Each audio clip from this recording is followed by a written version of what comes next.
Pane mashoko abuda chitogwa nevakomana vamozi vavaiva vamoti mukafunga nezvavo BP inokwira vakomana veZimbabwe Electoral Commission veZEC.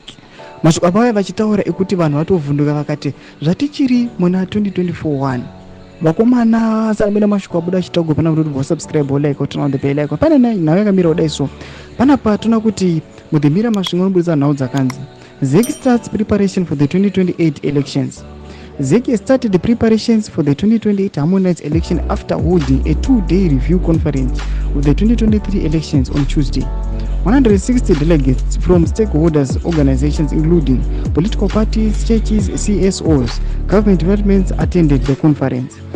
Contentious issues were police and ZEC bias in favor of ZANU-PF and the need to accommodate the diaspora vote.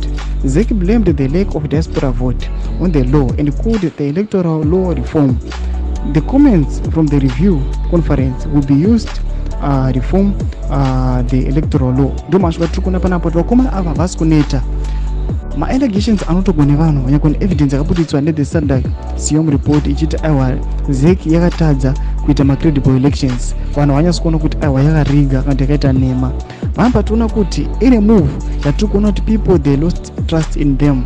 They are still mobilizing kuramba uchita ma-elections. Pasina ma-reforms kana pasina zvinhu zvakaitikwa kana kuti the government isina kuvhizita pama-issues iwo kana the SADC yacho yakaputisa the CM report. Chinhu chiri kushamisa vanhu zvekuti vanhu vabva vatanyatso kutoti aiwa izi nhau zatikapindiri. Vamwe vatoti aiwa kana kuti tonovhota kwacho tingatorega kana nhau dzacho dzisvika kuma-extent akadai. Kuti dzemafunguto enyu moti kudii pamusoro pechiitiko ichi. Aiwa pine kumene section yedu musana subscribe or like and turn on the bell icon.